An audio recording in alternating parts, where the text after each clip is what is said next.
let's learn some more about ugly characters in games because they've done it again. Apparently, the new Mortal Kombat movie, people are not happy with some of the stuff they're doing with that. And I think it's funny. And I hope, you know, hopefully it's a good movie. But from what I've seen so far, it's a typical Hollywood turning this into, another cash grab kind of thing. Just kind of sad.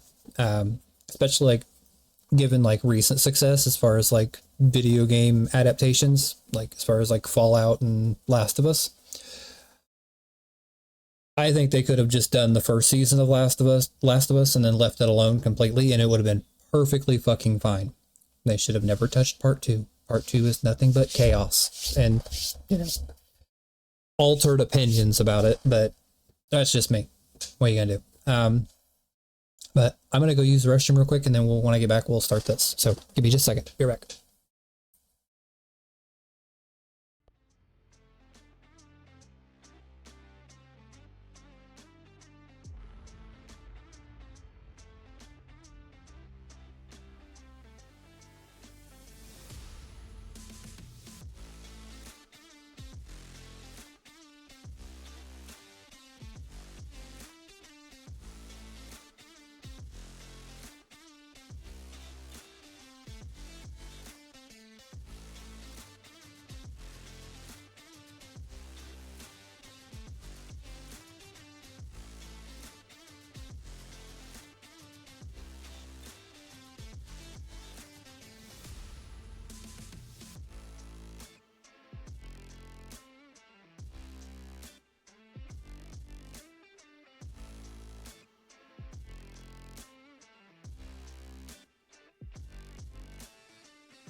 All right.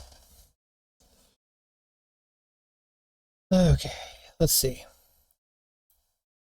So this past week, I saw 3 different video game adaptation announcements, and one of them sent me down quite the rabbit hole. We got the Legend of Zelda live-action casting news, which actually looks pretty promising, by the way. And then Netflix reminded us that they still have that Assassin's Creed show in the works. Yikes. And apparently a Mortal Kombat 2 trailer dropped. Now, I had seen tons of posts about the Zelda casting, but I genuinely had no idea if there was even a Mortal Kombat trailer until I was scrolling on social media one night before bed and happened across a video with over 900,000 views asking one very specific question.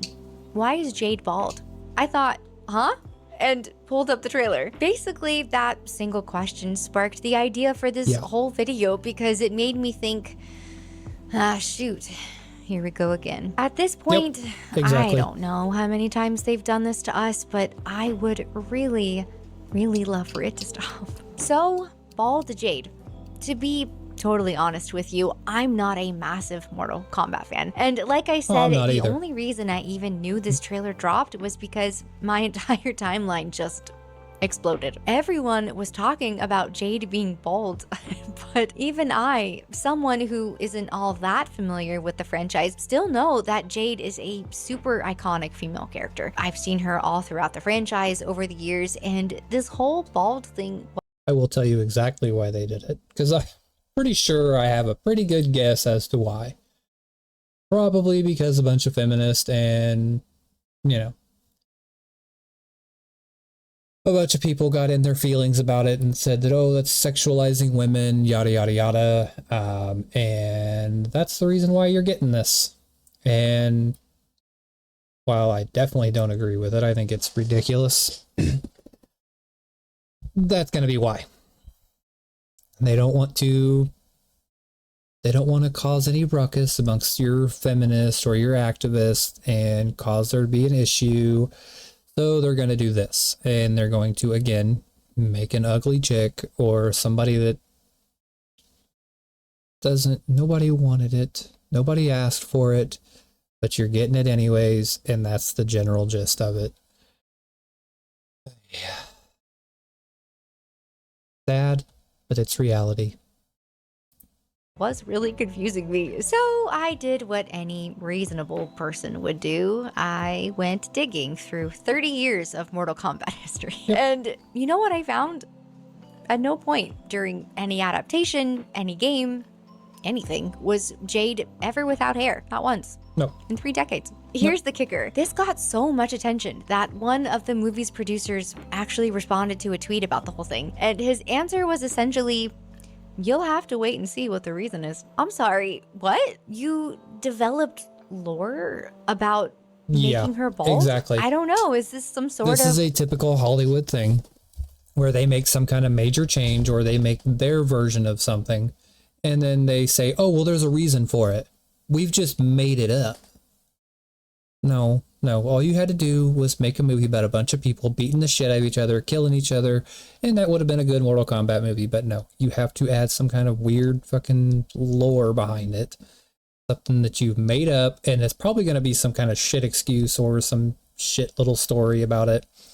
And they're going to try to add some emotion to Mortal Kombat and that she's been traumatized and there's all this other stuff going on and you just don't understand. Shut the fuck up. People only want to watch a Mortal Kombat maybe to watch people like rip each other's spines out of their fucking throat or weird shit like that. That's all they want.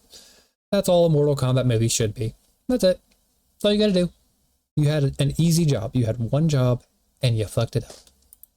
Reverse engineering of the tough girl pipeline where characters now grow their hair out instead of cutting it off, because that would be refreshing. And I'm sure this is completely unrelated, but let me just show you a few other recent projects this actress has been in, including that upcoming Naughty Dog game where... Oh my gosh, she's bald! She's bald and she's torturing people who have hair! But I'm sure that's just a total coincidence, right? With this brand new introduction of Jade's mysterious hair lore. That particular actor, now I know who she is. My wife has watched a few shows with her in it, and I really give two shits less, but she's literally bald in everything she's ever been in. As far as I know, anyways. I don't think I've ever seen her in a movie where she's not, or some kind of show or whatever, where she's not bald. And I think they got the actor, and she said that she would only do it if she was able to be bald. And so they had to make up some bullshit story behind why she's bald. That's my tinfoil hat theory. Just saying. You know what's even more wild about this whole thing? The media's reaction. I was reading some of their responses to fans questioning Jade's newfound baldness, and I happened to also come across this article about the Legend of Zelda live action casting. And honestly, the comparison between the two is just chef's kiss. This same publication, while shaming fans for not accepting the modernized Jade, a character that's been established for decades, was also simultaneously complaining about a missed opportunity on Nintendo's part, saying, that's like taking a pizza and everybody knows what goes on a pizza. Pizza sauce, cheese, and maybe some toppings, maybe some pepperonis or, sausage, whatever.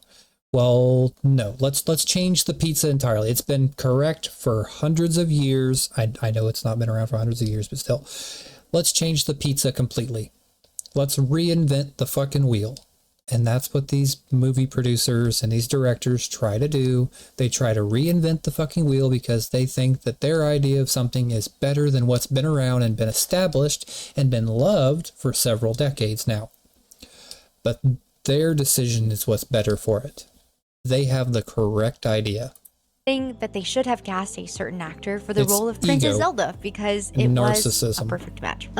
It's almost sad at this point, the blatant double standard that they just can't seem to see. When it fits the narrative, visual accuracy is super important. When it doesn't, suddenly fans are the problem for calling. They're just doing it for the sake of doing it. There's no real agenda behind it. Well, there's agenda, but there's no real reason or rhyme or reason for it. They're just doing it to do it because that's what they want to do. They don't care about being relevant to the, the source material or anything like that. It happened with The Witcher. It happened with so many other things that they just do things because they want to do it. Nothing else. That's it. It just boils down to that. And that's when you start losing interest in something, when you don't respect the source material or you don't respect, the originality of it. I'm not disappointed by it. I can definitely, at this point, I expect it. Let's put it that way. I expect to be disappointed or expect to be let down about these adaptations and whatnot, because Hollywood has continued to do it over and over. Because let's be honest, where do most Hollywood movies come from, or Hollywood directors come from? They come from California, the home of the soy boys and the feminists and hippies. So I just automatically assume to be let down anymore. So I have very, very low standards as far as that. Calling it out. This, of course, all ties into things that have been happening across Western media for years now, and these live-action adaptations just make it so painfully obvious. At the heart of all of this, it really seems like so many of the people making these adaptations don't actually have respect for the source material, or for us, the audience. At this point, it even feels like active contempt. On just the storytelling end of this, it's almost this attitude of, we know better. They look at these. And see, the other thing that I'm going to point out is people protest too much without having seen things. What other aspect of life would that not apply to? So, say you go to a restaurant and you want to order, I don't know, whatever a common thing is, spaghetti or whatever. And they send you this plate of stuff that does not look like spaghetti. It looks like moldy slop. Well, how are you going to, obviously you're going to tell them, like, I don't want that. That's not what spaghetti is. That's not what I wanted. That's, not what I expected out of it. I want my money back, or, give me something else. People always are going to judge things based off of their first evaluation of something, or their first time seeing it. They're always going to judge a book by its cover. Maybe you should make that cover be a little bit more appealing so you can draw people in. Same thing here. When, you show a character that's never been bald and now they're bald, all because this actor has never done a movie or show without being bald. And then so you have to change so many other things just to appease this, egotistical actor, or this, this feminist, or whatever you want to call him. I don't know anything about him. That's just my general perception. So yes, people are definitely going to judge a book by its cover. You are never going to sway people otherwise.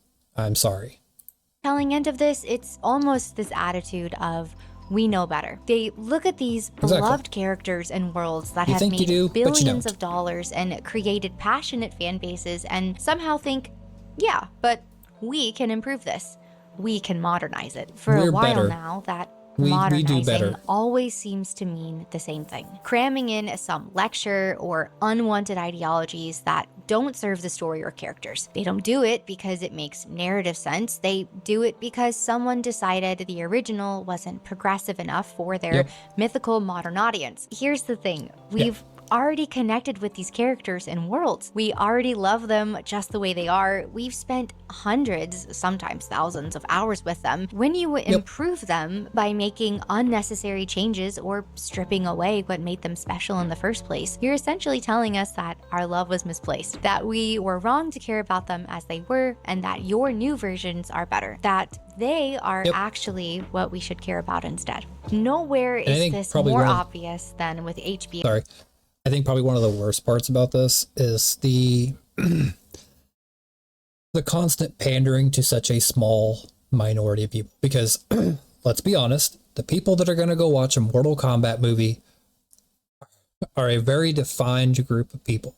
It's going to be, your 30 to 40-year-old men that grew up in an arcade beating the shit out of each other. You and your best buddy got together, went to an arcade and played Mortal Kombat, and you spent a ton of coin. You spent tons of money on these arcade machines, beating the shit out of each other.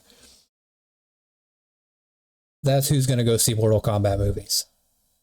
Not these fucking soy boys that are, 16 to 22 years old. They didn't grow up with this kind of stuff. It's the other group of people. So you're trying to pander to a group of people that have no real relevance or have no interest in watching a Mortal Kombat movie. Let's be honest.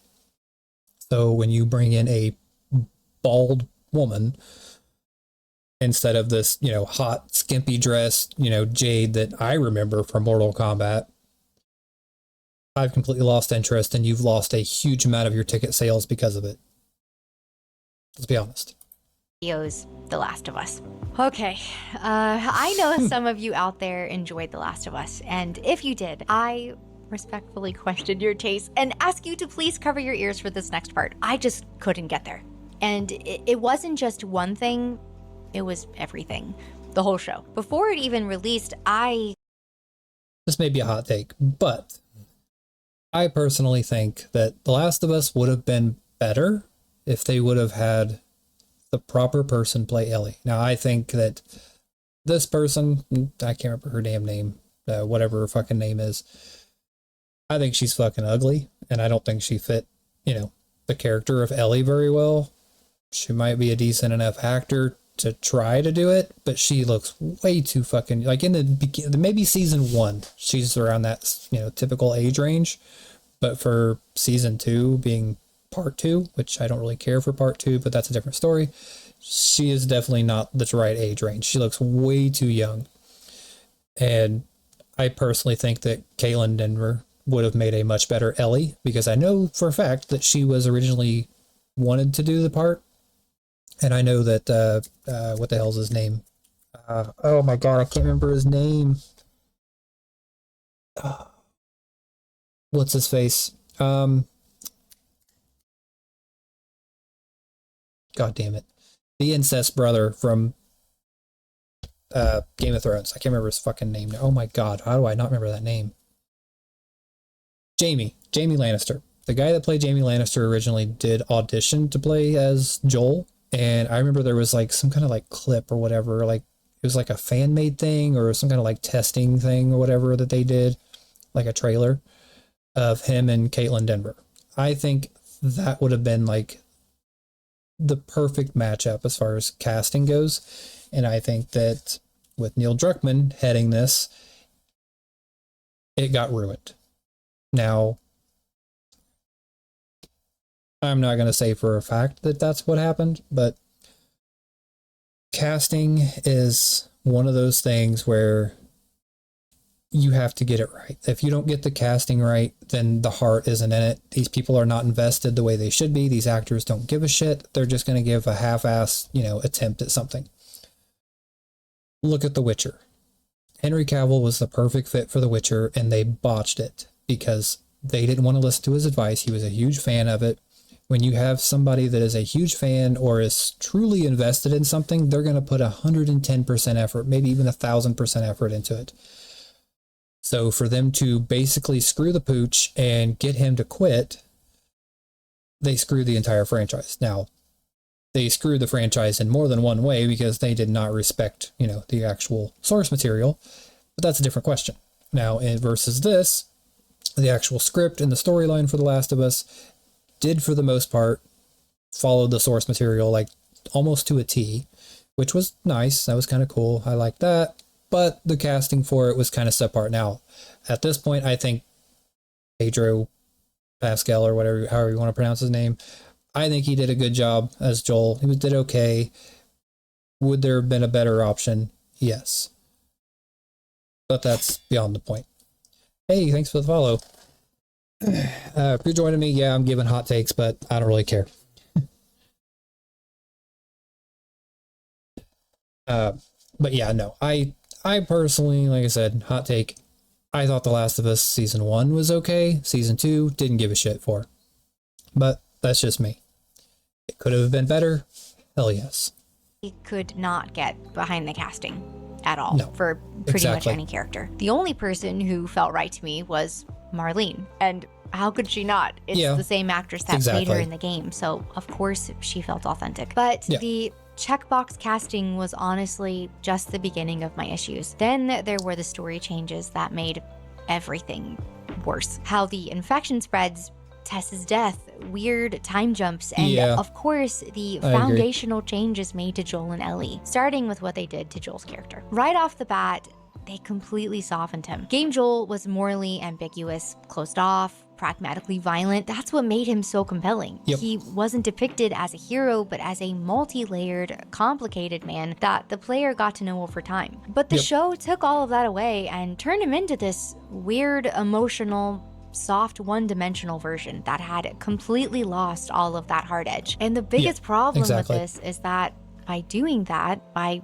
fundamentally changing his character throughout the whole show, you destroy his entire character arc. His relationship with Ellie in the game is powerful because it's a bond that shouldn't have formed. He starts out rude, closed off, and then slowly opens up over the course of a year. When Joel makes a joke with Ellie or shows any vulnerability, it means something because the game had earned those moments. The show, on the other hand, wanted all the emotional payoff without doing any of the work to get there. And then I agree. There's Ellie. Again, right off the bat, they turned her into this combative character who's activated by violence.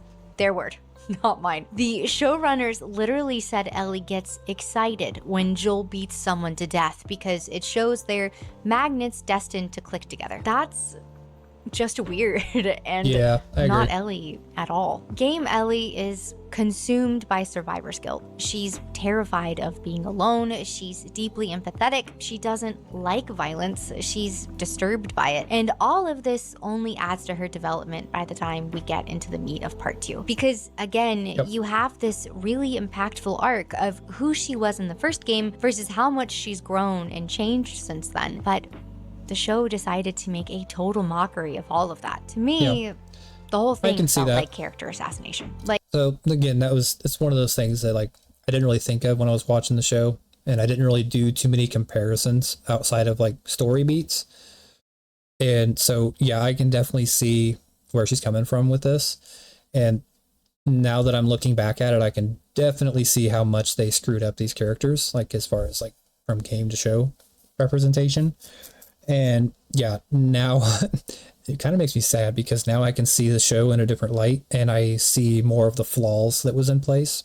So she did a very good job of kind of explaining that. And now that I've heard, this, explanation of it, I can see it in a different light. So My opinions usually aren't swayed that easily, but she did a very good job of explaining that. So I give her props for that. That was very well put together. Like, someone looked at these beloved, complex characters and said, yeah, but what if we made them more likable? What if we made Joel softer so he's more immediately sympathetic? What? And I will say, I think that Neil Druckmann had a lot to do with this, and I think that he did the show no fucking favors by having his hand in the fucking cookie jar.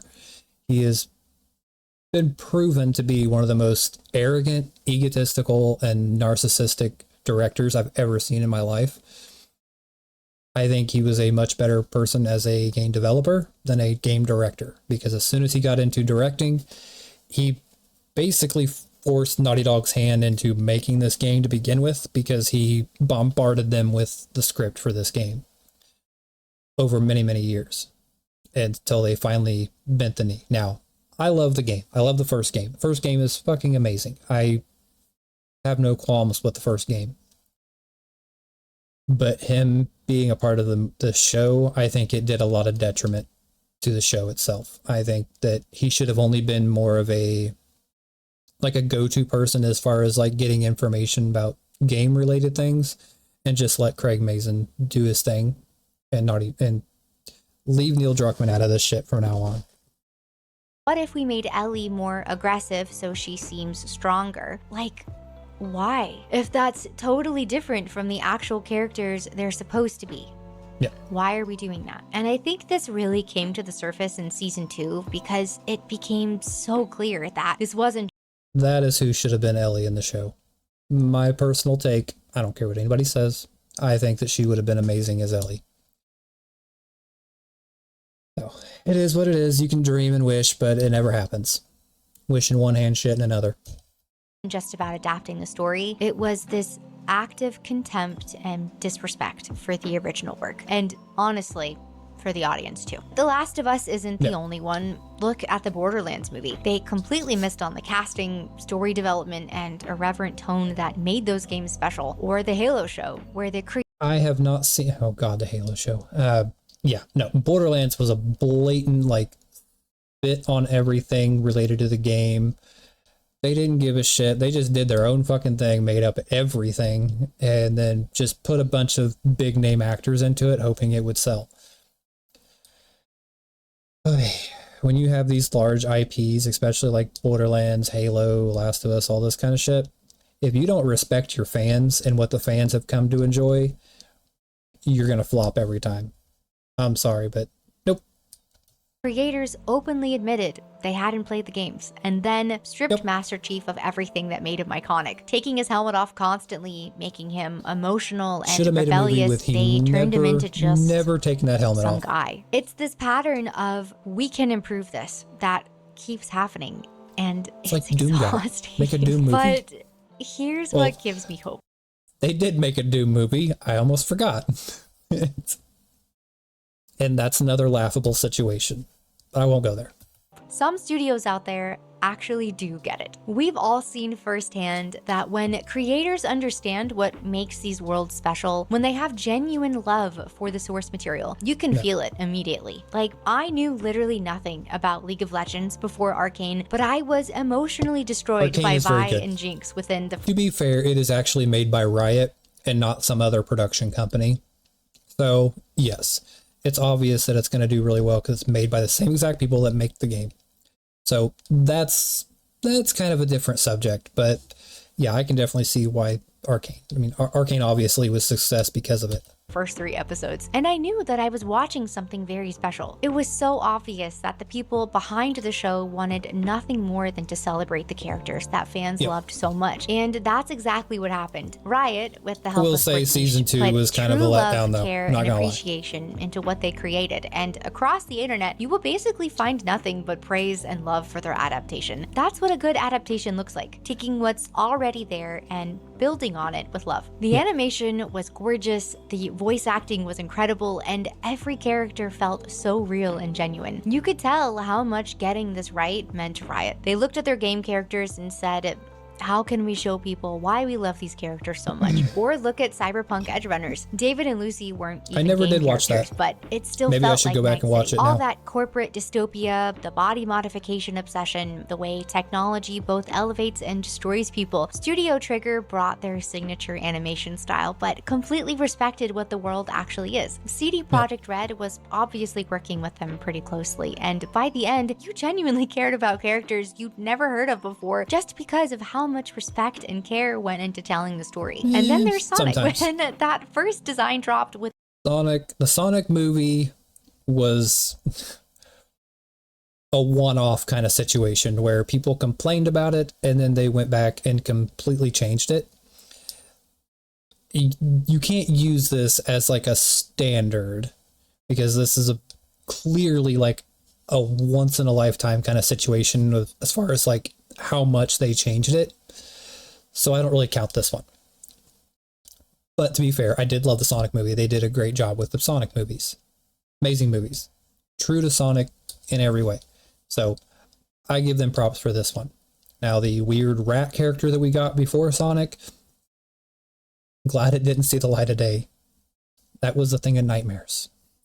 with those horrifying human teeth, they could have doubled down and said, this is our artistic vision. Deal with it. But instead, they actually listened to fans instead of turning on them. They went back to the drawing board, spent more money, delayed the movie, and gave us a Sonic that actually looked like Sonic. They humbled themselves, admitted they were wrong, and gave us an authentic version of the character we all know and love. That's what respecting your audience looks like. That's what happens when you care more about getting it right than protecting your ego. And you might notice that all my examples here are essentially coming from animated adaptations. Yes, Sonic is live action, but we're just talking about his animated design. But that's because I'm still waiting for a live action adaptation that really nailed it. I feel like we still haven't gotten that, but please let me know if I'm forgetting one. I know people have praised Fallout. For me, there were still quite a few misses in that show, and it was unfortunately enough to overshadow anything they might have done right. And then I know The Witcher was technically a book adaptation, so I won't even go down that road. I mean, are we really to the point? To be fair, Henry Cavill did clearly state that he loves the games, he loves the books, and a lot of his his acting choices as far as how he portrayed Geralt, he got a lot of it from the original voice actor that did the voice for Geralt in the games, not the books itself.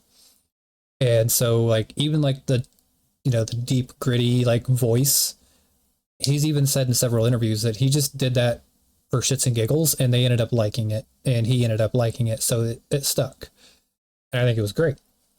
And so, but yeah, no, he's praised the original voice actor for the games several times and said that he really, he loved his role in the games.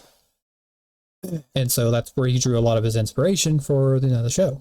So while it might have been a book adaptation, but so were the games. So, I mean, it's the same thing.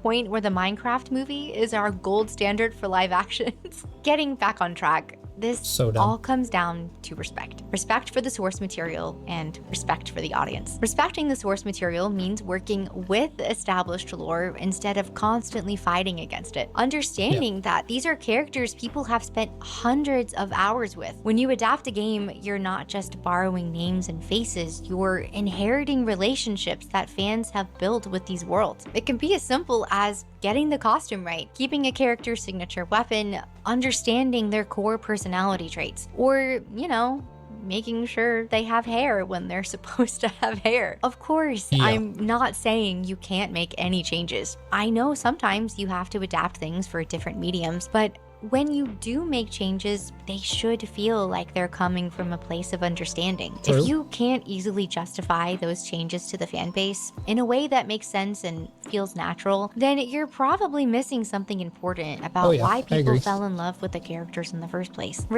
Hollywood clearly has an ego problem where they see something that's really, really successful and their ego tells them, I can do better. I can make this appeal to a broader audience. You don't need it to appeal to a broader audience. You stick to that niche, you stick to the actual like fan base and who really enjoys it, and they will come in droves, but they don't understand that, or they just don't give a shit. I'm going to boil it down to they just don't give a shit. And these Hollywood directors have like some of the biggest egos you'll ever find. And they constantly say that they know better. They can do better than the original like game or book or whatever. And you see just how much they are wrong. And it's exhausting at this point. I'm not even like depressed about it or let down or anything. I'm just so sick and tired of it. Like, they just need to quit making these adaptations because nobody gets it right. There's a couple of good examples of it being done right, but it's so few and far between that they just need to stop. Like, until you can get somebody in there, I think the only thing that I'm probably going to be excited about as far as an adaptation is Henry Cavill's 40K movie. Like, if Henry Cavill is going to, you know, try to like greenlight or whatever, get this Warhammer movie off the ground, I think that will be a good fit because he is such a huge Warhammer fan. And the only other like real good example I can say is Deadpool. Just because Ryan Reynolds is such a huge Deadpool fan, he made that movie what it is, the movies what they are. Without him, if you would have picked somebody else, it probably wouldn't have done as well. He was just a perfect fit. He did amazing, and they were phenomenal movies. Great movies. But those are like very, very, very, very, very minor like examples. And there's so many few examples that you can give of these success stories with this kind of stuff that it just renders the entire argument mute, and they just need to stop. Unless it's like a passion project for somebody, then maybe I might give it some credit, but even then I'll be skeptical. Respecting the audience also means acknowledging that we're not dumb, okay? We know these worlds. We understand the lore. We're all we can dumb. tell when you've done your homework and they know what we want. It also means that when fans point out something that looks or feels off, you listen instead of dismissing us all as toxic. Fans get vocal because we care. We love these characters. We love these worlds. When we point out something that doesn't feel right, it's not because we just want to be difficult. It's because these characters and stories mean something to us. The Sonic team understood that. They listened, they fixed it, and look how that turned out. One can only dream that others will start to do the same. So Bald Jade led us down quite the rabbit hole. And here's what that glistening head clearly reminds us. When studios approach adaptations with respect and genuine love for the source material, they succeed. When they approach them with this... Yeah, but the problem is that's such a rare thing to see. And that's where the problem lies, is that, you know, and again, I'll say it again, most of these Hollywood directors, they come from one place. Most Hollywood directors are going to come from California, and California is not known to be accepting of gamers or fans or anything like that. They want to push their soy boy, feminist, leftist, you know, mindset towards all this kind of stuff. And that's exactly the problem.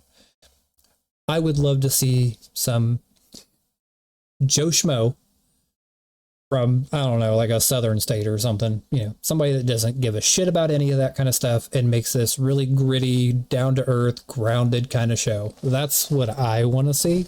Let them take the reins. And you might see some really wild shit come out of Hollywood. This contempt or this we know better attitude, they don't. We're not asking for perfection here, you know? We're just asking for respect. The blueprint is already there. You have the source material, and all these characters and worlds are beloved for a reason. Don't take those reasons away from us, please. But seeing the success of things like Arcane and Edge Runners and the failure of things like, well, you know, I think some studios are finally figuring out that working with and for fans instead of against them actually makes them more money. A wild concept, right? So let me ask you, which video game adaptation has hurt you the most? Which one gave you hope? Are you feeling optimistic about these latest announcements? Because even with everything we've talked about today, I'm still holding out hope. Our beloved characters deserve better. Thanks for being here, and I'll see you in the next one. That was a good video. And I do share the sentiment as far as like what Hollywood is doing, and you know, making Jade bald is such a wild thing.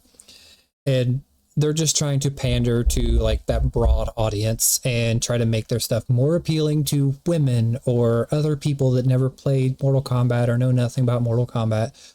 But let's be honest, the only people that really want to go see a Mortal Kombat movie is your 30 to 40-year-old guys that spent their childhood in an arcade beating the shit out of their friends on a game.